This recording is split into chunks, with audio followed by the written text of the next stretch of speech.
Hi everyone. Today I am with the lovely Jo Fletcher-Saxon, and Jo is an assistant principal in the higher and adult education sector, and Jo will tell us a bit about herself once we start.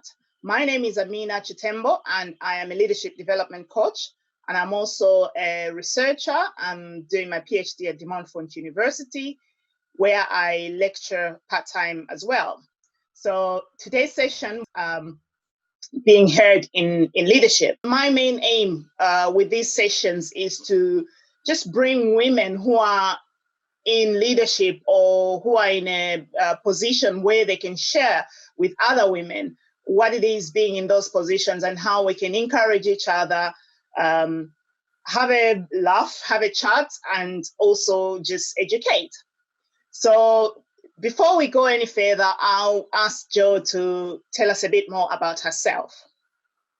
Okay, so my main responsibilities are higher and adult education, but I'm located in a college. So a sixth form college, actually, which it's unusual for sixth form colleges to run higher and adult education courses, but we do.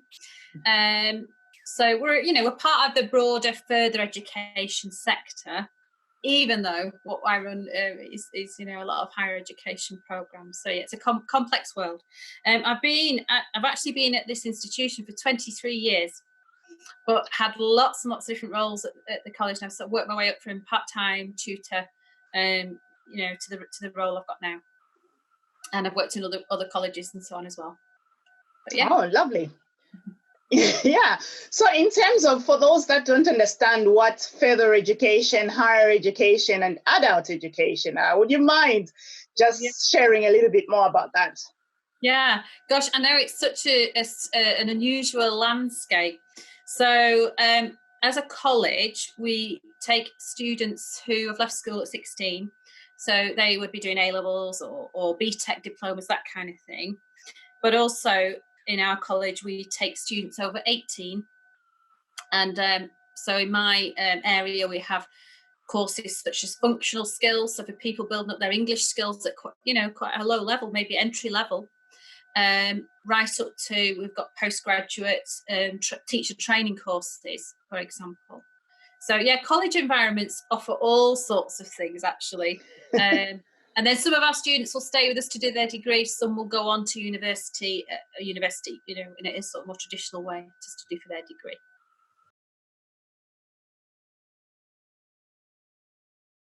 Standing out and being heard in leadership.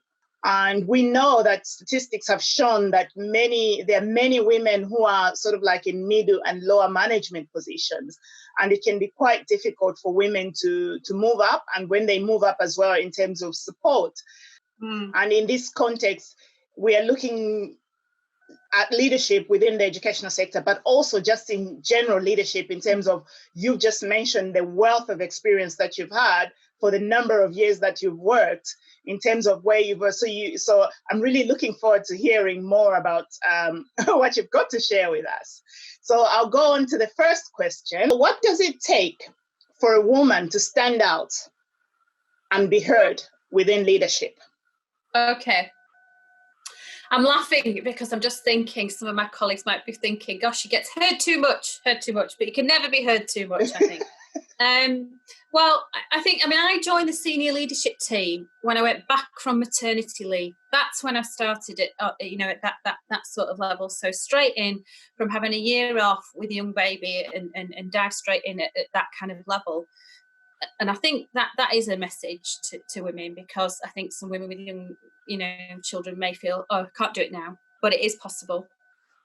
So I've been part of the senior team for 12 years, because my son is 12. So and I think the way that I got there are a number of things when I was reflecting on the question that I've done over the years. I've carved out my own pieces of career. I haven't waited for the organisation I've worked in to offer a particular post or a particular project. I've gone forward with my own ideas. And I think that would be a message about, forging forward these careers. Don't wait for an advert Don't wait for, some kind of internal role. If you can see something that you think, could benefit the organisation as well as you, I'd say step forward with that. Take that idea to, the leadership group that you work with. So that's certainly, one thing I'd say is a way to stand out. Okay. And the other, I'm not sure, is it standing out but it's the other bit that I thought I'd talk about today, and that's about being connected. And I don't mean having connections as in with influential people as such. I don't mean that. Often when we hear, particularly in the corporate world, the business world, people talk about networking, and they have in their mind probably a bunch of men in suits at a breakfast meeting or something networking. But I kind of don't mean that. What I found really vital is being connected largely to other women, actually, who can support and sustain you and introduce you to other people and new ideas, or can be a sounding board to, the kind of things that your vision that you might have. And I found that really powerful and really important in enabling you to stand out. It's the amplification of voices. You do it for other people, they do it for you. Okay, so it's helping each other and finding a network of people that you can bounce each other off, kind of. Oh yeah, absolutely. I think the way women network effectively, or can do, but they may not see it as networking, it's very relational. I think I do take a sort of gender view. I think a traditional male view maybe of networking is very different. But I think for women it's about relationship building. And I've found lots of really important relationships that have helped me professionally throughout my career. And I think reaching out to build those kind of connections is really important and helps you stand out. So if there was somebody that was sitting there thinking, okay, so how do I just build up these relationships? Where do I start from?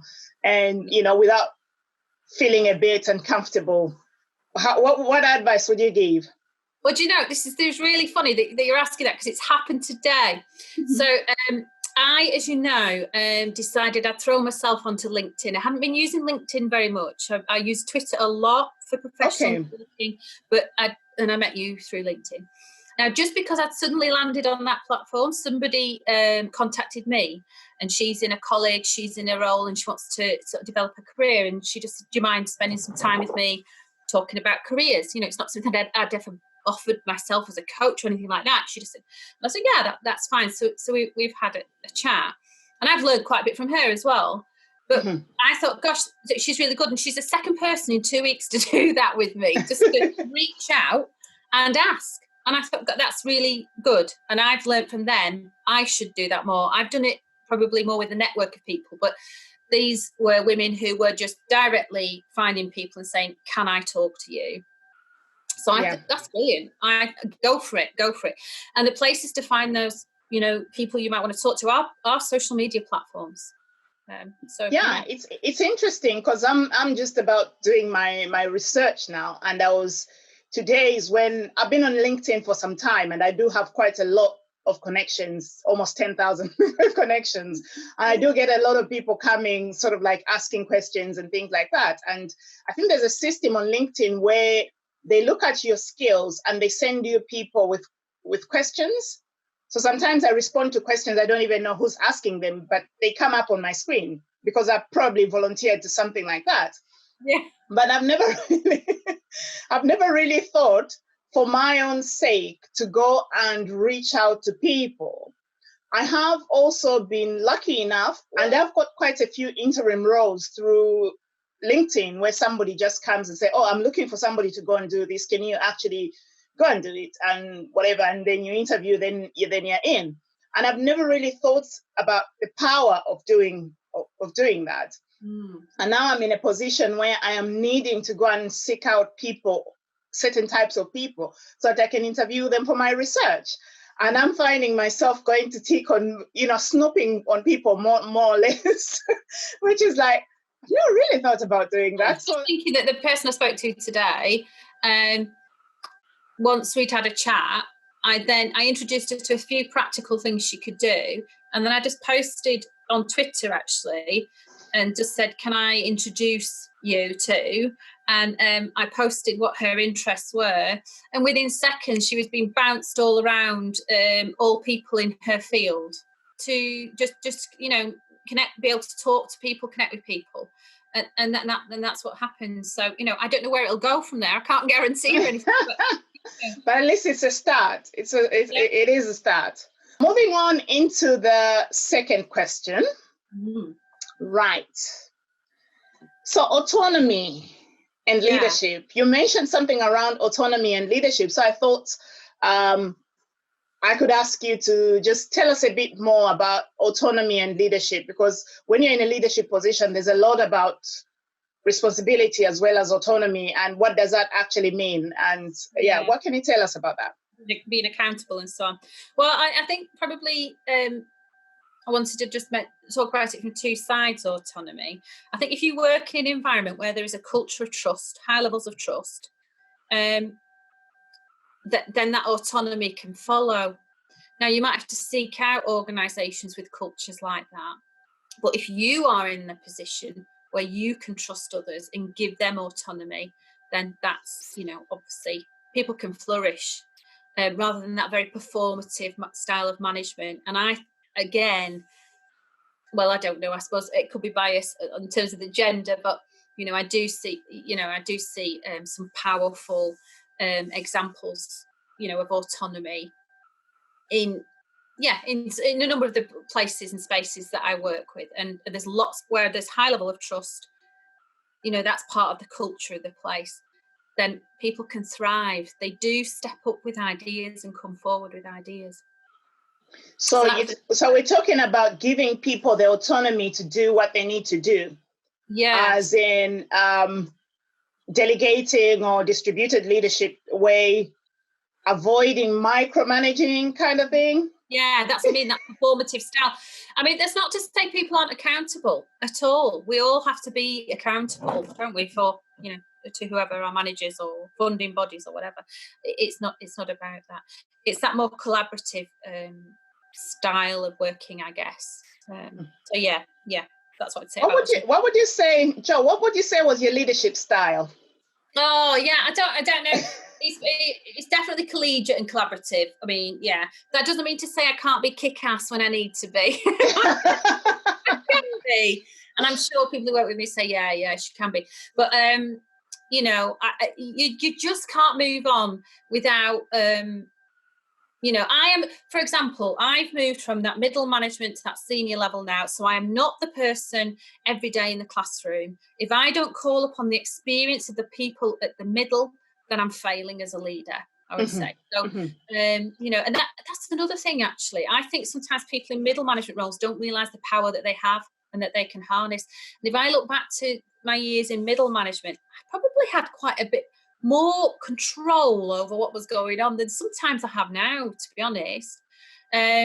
So that would be another thing I'd say about leadership. Isn't all about senior levels. It goes through organisations, It's interesting you talk about having more authority when you're kind of like in the middle management. I usually, because I teach leadership, and also I've gone up in my positions, what you find is you do have a lot more room to do what you want when you're in middle management. The higher you go is you have to play as part of the team, so to say, if I put it loosely, and you have to follow certain rules. So if I give an example where if the rules are coming from powers that be to the schools or to the colleges or to the organization, then you, the leadership team, have to see that through to the organization. So which means you kind of like, if you're very high up, you're quite limited in terms of how much you can move. It becomes a little bit political, so to say, as well. We've just been through an Ofsted inspection, actually, and we were outstanding across the board. Oh, that's good. Congratulations. But I think that, a part of the success of the organisation is high levels of trust, high levels of collaboration. We've got a really motoring, powerful set of middle leaders who are really inspirational. So, it's all, I guess that's distributed, isn't it? Distributed leadership. Yeah. very interesting. Again, very rich information that we've got from you. Learned a lot about autonomy, and hopefully we can see more of that, and we can see more women feel comfortable to actually step up so that they can be able to, help others and help themselves as well. Last question I have is, what are some of the techniques and tools that help you to stay on top of your game? Yeah. I think, okay, so I was running through a few things. Knowledge is power.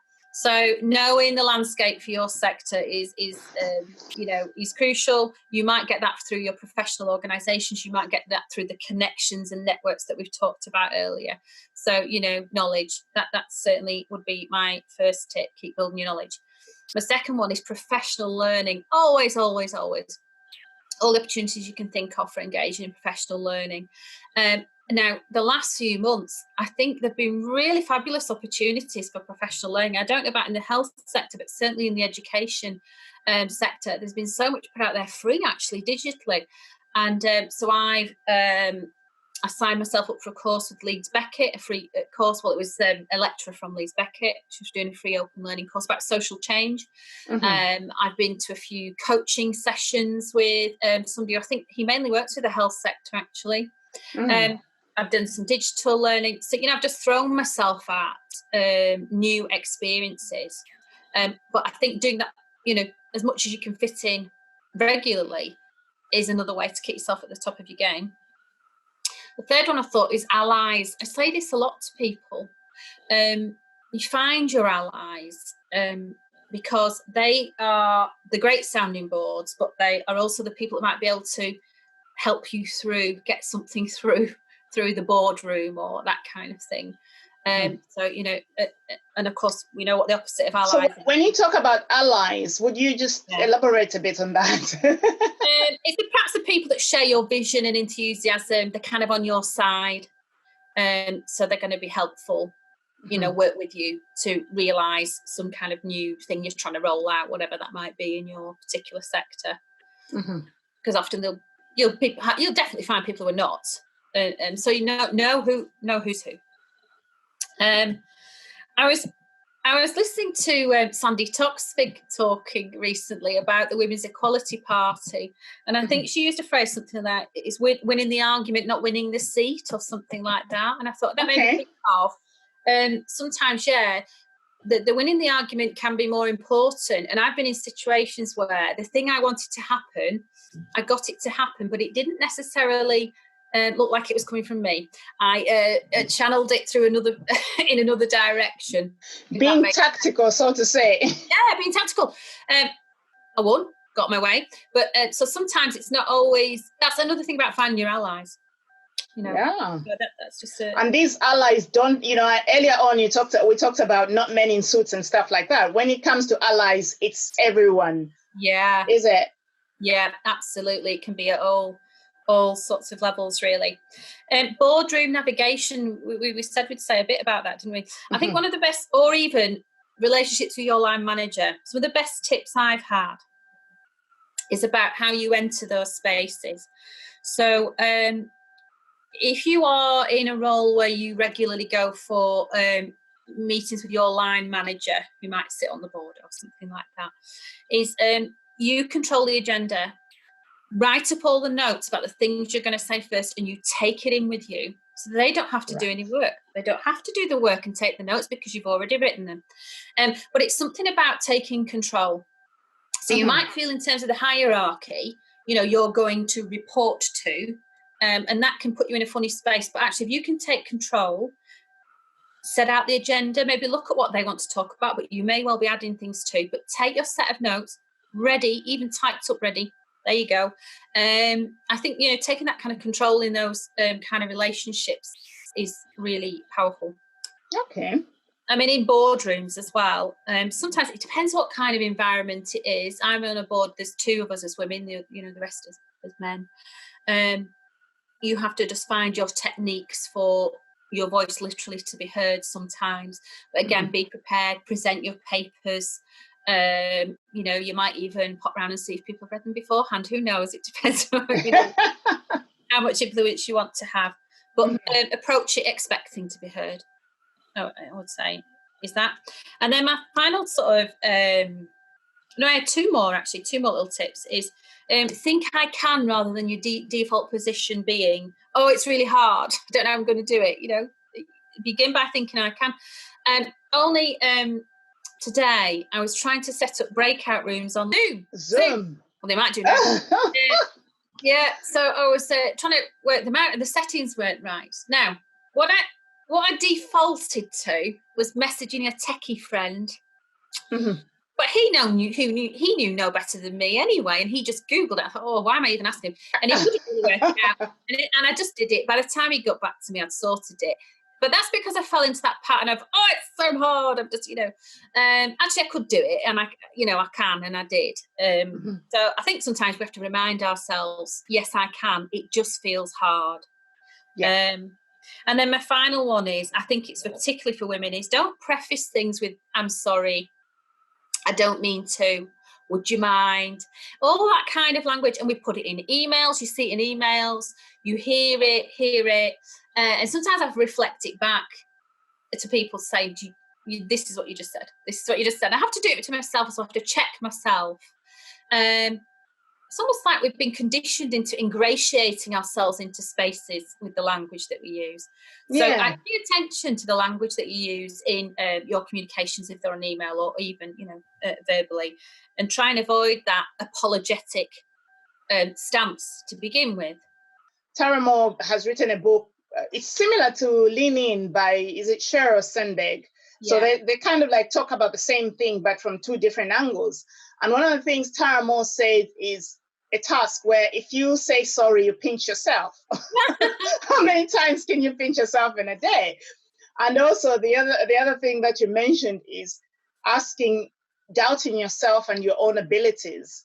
So a lot about, if a woman is asked to take on a project, the first thing they'll think about is, can I do it? Do I have the right qualifications? What course do I need? What degree do I need? And what PhD do I need to do this? Whereas for a man, can you do this? Yes, I will do it. Even if they don't know it, they'll just get on. So she was talking about women, we need to learn to actually be comfortable with not doing it perfectly.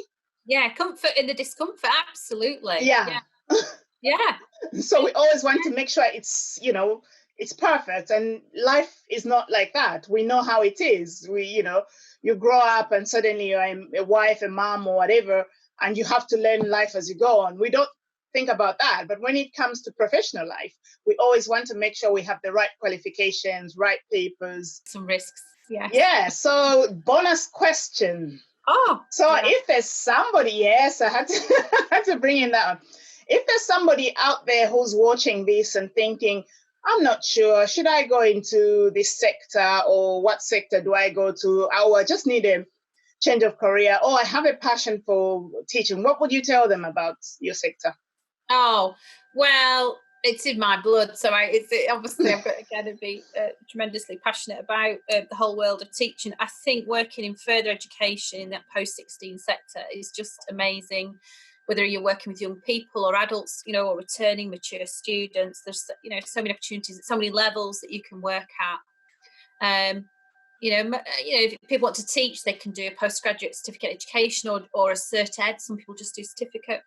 Some people combine teaching within the sector and maintain their professional roles. So they may work in the health sector but do some part-time teaching, that kind of thing. There's lots of opportunities for professionals to work in education. Brilliant. And also you are making a real difference in the sector because you're helping other people become what they want to become. I'm sure, Jo, you've been in the sector for a long time, so you see some people that you taught many, many years ago. And now they are... Their children, that's how old I am. Yes, they're coming back, yes. Now they're bosses in some company and you think, well, I had a hand to play in that. Or maybe you don't even think about it that way. Yeah, absolutely. Yeah. We run... we've got people, now running businesses or that kind of thing around us. But one of the courses I'm really proud of that we run, it's a foundation year. It's a little bit like an access course, a foundation year in health. And we run it in partnership with the university. And that's for mature people who may be coming back into education after a gap. They may not have all the traditional qualifications, and they spend a year with us building up their skills, their master English, their knowledge of the health sector or health, in terms of like biology and so on. And then we've got people on paramedic training, midwifery training, all sorts of clinical role track that they will go off then. And that is truly amazing to see, that kind of difference that they've gone from, just that journey in 1 year. It's been lovely talking to you. And do you have any final words to share before we close? No. Well, maybe I should just say, go back to that point where we started with about the amplification. So, think about who can you help today? Who can you help? Yeah. Who can you help today? I think that's a very, very key point to take away. All the time, look at who can you help today? And I've really enjoyed this. I have a lot of questions for you that I will come back to after this. You won't be able to get me off because I'll be one of those people coming to you and say, this is what I want to do. How can I get to there? And things like that. We've looked at the support from a leadership point of view in terms of for your teams. And we've also looked at being heard and the things that can help you, professional development, networks, support, and having allies. All those are very important things. Jo Fletcher-Saxon, it's been lovely talking to you. Thank you very much. And thank you very much for giving us this time. And hopefully people will enjoy this as much as I enjoy going back through it. Thank you. Thank you, Amina.